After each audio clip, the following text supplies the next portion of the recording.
Today's Talk 365 TV's Talking Wellness is brought to you by Factory 6. Hey everybody, welcome to Talk 365 TV's extended TV interview and video podcast. Now, if you're here, that means you probably saw our TV interview, liked what you heard, and now you want more information. Well, you've come to the right place because this is where we go long and we dive deep into all of that good stuff that we only were able to gently touch during the TV interview. So, as you know, today we are talking wellness with Trent from our new wellness team member, Factory 6. Hi, Trent. Hello. Thank you so much for having me, and I have to tell you, we are so excited to have you guys be a part of our wellness team. Likewise. Because Factory 6 is a white label custom product manufacturer that is exclusive to hemp-derived products. Now, hemp is such a booming industry. It represents over 25,000 products and 9 industries. So it makes it really easy to see why business insiders are all saying you want in on it, why they're all saying you want to invest in a product line, because pretty much we will look back on this time the way we looked back on Apple and Microsoft and Yahoo. Yes. So if you don't get in now, you're going to kick yourself later. And I think the only hang-up is there is so much confusion about the plant itself. Is it legal? Is it not? And its story is the reason why there's so much confusion, and that's why you're here, because you are our expert in this. That's right. Give us a little history. Tell us why this poor plant has such a bad rap. So the misunderstood plant, unfortunately, was kind of looped in with its close cousin marijuana back in the 1930s when marijuana got illegalized. That was due to business interests and hemp being a competing raw material essentially for their business interests, mainly the lumber industry. So at the time there was a machine that was invented called the hemp decorticulator that was essentially the cotton gin for hemp. It really allowed for commercial processing of the plant itself. And at that point, there'd been a lot of research done as far as it being the best product to make paper out of, ropes, clothing out of it. Farmers were using it as a rotational crop to recondition their soils after different plants because it releases nutrients back into the soil, which is pretty amazing. And then during World War II, in fact, shortly after it was illegalized, there was a mandate in specific states around the country that anyone with over a certain acreage was required to grow hemp for the war effort because they were making uniforms and parachutes and rope and oil to lubricate plane engines and all kinds of things. I mean, pretty much everything we were using had some hemp-derived products. So it's really, really fascinating the different things that we can do with it. Not only that is, it's a carbon negative material. For example, hempcrete, which is lighter than concrete, actually pulls more carbon out of the atmosphere than it takes to produce it. And that continues over the lifetime of the product. So it's a pretty amazing plant as far as what we can do with it. Right. And before this illegalization of it in the 1930s, due to a business decision that obviously was not thinking long-term effects on our planet or anything more than how they wanted to make money. Right. Their investments were lumber and plastics, and so it sort of makes you sick when you think about if our world was lined with hempcrete rather than concrete, what our carbon footprint would look like and what our situation would be with the environment. And I go back to, again, how have we not righted this poor plant's story when it is such a great one? You mentioned during World War II, this isn't even a story that we are figuring out. We knew how to use hemp. Yeah, this country was built on hemp. It really was. So let's then dive in and explain the difference between hemp and marijuana, because there are some similarities, but like you said, very much the crazy aunt, the wild sister, the nutty cousin would be marijuana, and the Ivy League straight-laced school doctor that's your hemp. would be hemp. So let's talk about the misconceptions out there, and then how under the cannabis umbrella there's marijuana and there's hemp, but then when we look at hemp, there are different strains of hemp that bring different benefits. Totally. They're close cousins because they're both under the cannabis family, but they are completely different species of plants. Marijuana has high concentrations of THC, which is what gets you high, gives you that psychoactive effect. Nowadays you have concentrations anywhere from about 15 upwards of 30% THC in different strains of marijuana, which that's what gets you high. Whereas hemp does not. It only has about 0.3% in the products that you're actually going to be consuming. So it is generally untraceable, undetectable amount. So as far as hemp is concerned, like you said, Holly, there's different strains that exist. And these different strains have different profiles, as they call them, of cannabinoids. So CBD, or cannabidiol, is only one of 113 known cannabinoids currently. And cannabinoids are not specific only to plants. We have endocannabinoids that our body produces naturally, and And then there's phytocannabinoids that are produced by the plant, and they interact with what's called an endocannabinoid system. This is a system of receptors that our central nervous system uses to regulate different body functions like appetite, pain relief, anxiety, depression, and basically it's using this receptor network to bring our body to homeostasis. As we know, our bodies don't always function perfectly. Yeah. And so that's where the addition of, vitamins, supplements, and cannabinoids can help our body perform at a more optimal level. So basically what the cannabinoid system is, from my understanding, is the master anti-ager. It's the thing that murders out inflammation, keeps us young, keeps us feeling good, and we lose it as we age. We lose the amount our body is producing naturally, and if we can just get a little back in us, Exactly. it's a game changer. Yes, and exactly like you say, it's that system of receptors that our central nervous system uses to regulate all those body functions. Right. And so if we're having a deficiency internally because our body's not producing enough, that's We where want it. We want to get it in us, and then we really want it in us so we feel it. And right now, that's where research is really trending. I mean, there's a lot of scientific research to substantiate the benefits that are coming from hemp and hemp-derived products. In fact, there have been 2 treatments so far with cannabinoids that the FDA has approved as effective treatments. One of them is for acne, and one of them is for epilepsy. And then I can think of 7 different health benefits that they're individually researching right now. And it's not that it's curing these things, but Right. they're finding it to be very effective in helping to alleviate certain things that people are suffering from. Exactly.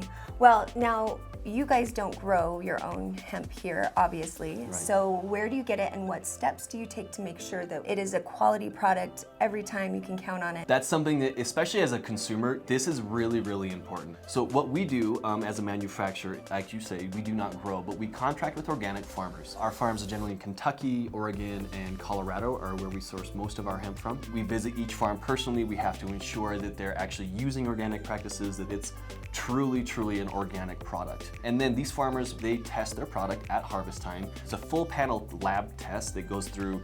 It's free of herbicides, pesticides, heavy metals, microbials, mycos, fungicides, and also to find out what the profile is as far as percentage of cannabidiol, of the other minor cannabinoids, of THC. So after they do that test, then they put it through an extraction method. We make sure that they extract it at a certified general manufacturing practices facility or a CGMP facility in order to get a quality product. And there are several extraction methods that can be used. The most efficacious and the safest is CO2 extraction. There's also, there's argumentation within the industry about that. There's also what they call pressed extraction, and it's kind of apples and oranges within the industry. Both produce fantastic products, both are really, really safe. But that final product that comes off that first extraction is what we call crude oil. Okay. So we buy that crude oil from farmers, and at that point, we test it ourselves. Even though it came to us and it comes with a lab test, we still, just to verify those results, we do a third-party lab test on that material once we receive it. From there, we put it through a distillation process where we're not using any harmful solvents or chemicals to do this. It's a heat and pressure process to refine the crude oil, because the crude oil still has chlorophyll, plant fats, and other things in there that, as far as taste-wise, it's a little rough sometimes. Unless you're acquired to that taste, it can be a little intense. rough. Yeah. From there, so the heat and pressure process helps to make it more palatable. And at times, the farmers don't have control over what the plant does. Sometimes it does come in, as we call it, hot material, in the sense that it's over federal regulation of 0.3%. And doing our own distillation in-house, we can help remediate and burn off that THC, taking it back down to 0.3%. And then once we put that distillate or isolate into finished products, we then test that finished product again.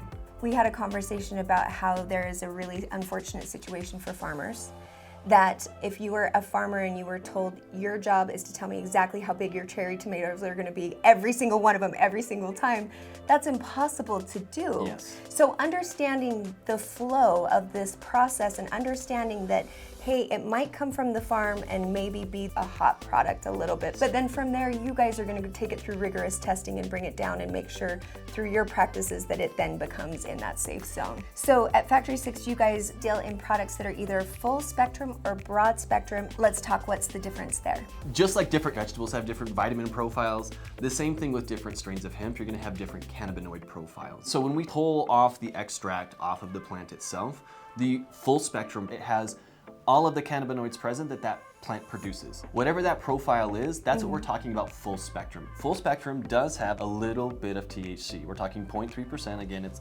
non-detectable. But as we refine that through our distillation process, there was gonna be a little bit of burn off of some of those cannabinoids, the minor ones, and the THC. And that's where you can get a broad spectrum distillate, or if you even keep going, you can get all the way to isolate. When I say isolate, it's kind of the next step after broad spectrum where you're just dealing with one cannabinoid. Like, it's not just CBD, there's CBG, CBN, or any of the other cannabinoids. That is a possibility. We have the technology to do that. So strains are kind of like apples, Yes, right? There's very like much. Fuji, there's the Honeycrisp, and when you're talking about the full strain, it's like you're eating it raw.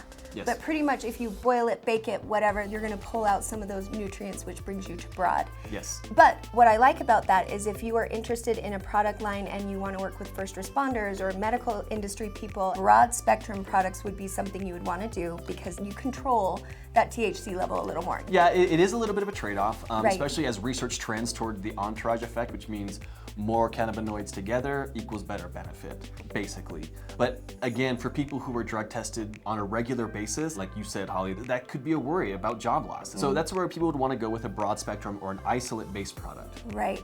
Well, let's talk ingestible versus topical. Which way do you want to use? Is there a strategy? Yes, in fact, both.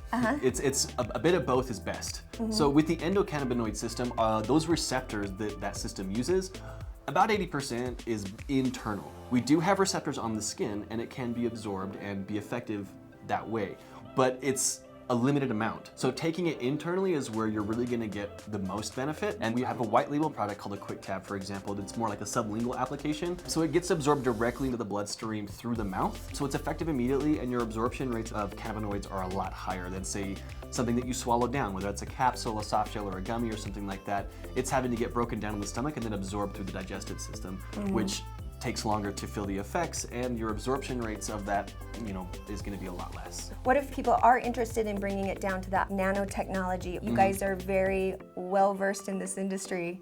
Yes. You know how to get anything and everything done the best way. Anytime that you put anything through nanotechnology, you're making it more bioavailable. We have a water-soluble white label product that is fantastic and extremely stable. And something that we really want to try and focus on is not just quality products, but effective products. Right, especially through the digestion process, because with oils and all of that technology out there, it's really important you educate yourself about the bioavailability, and what happens to the product going into your system is key to understanding your products and why they're so great. Now, CBD and hemp-derived products are everywhere, grocery stores, gas stations. I mean, how do you know a quality product? So realistically, a quality product, especially if it's hemp-derived, is going to have a QR code or a website on the product packaging where you can go and look up what's called a certificate of analysis. That certificate of analysis are the lab results from a third-party lab that show that it's free of heavy metals, free of pesticides, that it's got a certain potency and concentration of the different cannabinoid profile in it, and that it's essentially safe to take. And if it does not have that, there's not a QR code, there's not a website, and you cannot go to that website and find that, I would be cautious of that product. Exactly. Yes. So if people are doing their job right, there is a paper trail and you can really track it back and know the product line that you're getting and understand the quality, which is what you guys do here at Factory 6. Exactly. You should be able to request a full chain of custody of lab results from when they harvested the product all the way to the end finished product that you actually have in hand, whether it's a balm or a tincture that you have. That product should be attested probably about 5 to 6 times before it actually gets to the consumer. So like I said, the farmer tests it at harvest time, they test it after extraction. We test it again when we first get the crude oil, and then we test it after distillation. And then once we put that distillate or isolate into finished products, we then again test that finished product again. So it goes through rigorous testing, and that's realistically where you want to try and look for, again, the QR code or the website that you can look up these lab results in order to ensure that your product is an actual quality product. Right. Yes. So I'm on board. I want my white label. Here we go. What's next? As a manufacturer, we try to make it as easy as possible for everyone from the bootstrapping entrepreneur who's just starting stuff out of his garage to multi-million-dollar corporations to really get into this industry. So even if you're an existing business, the way that we always recommend starting, test some products with your audience. Start slow, spend a few $100, see what they like. What do your clients or audience actually want, right? Maybe it's a tincture, maybe they like tablets, maybe they want soft gels, maybe they want a balm. Whatever it is that you're looking to do, we try to make it very easy and simple to do. So we provide a white label menu of products. We have MOQs, minimum order quantities, as low as 50 units. I mean, a lot of manufacturers have minimum order quantities upwards of 1,000 to 5,000 units, depending on what you're doing. So for a couple $100, you can test some products with your audience, figure out what works, and then from there you can scale up into a custom product, start adding different kind of function-focused ingredients to really niche down on that product. Wow. So 50 units for a few $100s, you really could start to develop the process and get the ball rolling. Exactly. Which would open the door to people who want to just do online businesses on the side, to companies that are already using hemp-derived products but want to add another one to their product line, or even clinics, doctors' offices, or anyone, massage therapists, that would want to add this to their list of services. The key thing to understand is that you really help different business owners figure out how their brand could align with a hemp-derived product so that they can diversify and increase their sales. Exactly. Which is brilliant. So what is the best way for people to get a hold of you and set up a strategy session? How does it work? Absolutely. First thing is reach out to us. The best way to do that is through our website. We have a form. It's got some basic questions as far as your company information, what kind of products you're looking to do. From there, someone from our team will reach out within 24 to 48 hours and start a conversation as far as what products we wanting to test. Do you want to sample that stuff? For white labels, we're generally looking about 1 to 2 weeks. But one of those things that through that process is the labeling process. So we don't do any kind of retail, we're strictly B2B. We do provide label design so that everything on the label is compliant with regulation and it's all in the right place. You've got your QR code that leads to your certificate of analysis on your website, the supplement fact, the ingredient deck, everything that needs to be on there, we can help you get it on there. Nice. And then from there, we'll also print the labels and apply them as well to the product. So you literally get a box of product ready to sell. Again, we wanted to make it as easy as possible for people to get into this industry. The more people that are get into this industry to help provide these beneficial products, the better. Trent, it has been an absolute pleasure. Thank you so much for your Likewise. time. Thanks for staying and going a little bit long so that we could really dive into all of those points. I think they're so important for, like I said, business owners who are considering this or business owners who haven't considered it, and the general public who just wants to know more about these products and why they're great. So do log on to their website and fill out that contact sheet so that you can get your strategy session and you can start the ball rolling in this exciting industry. And in the meantime, thanks for joining us and have a great day.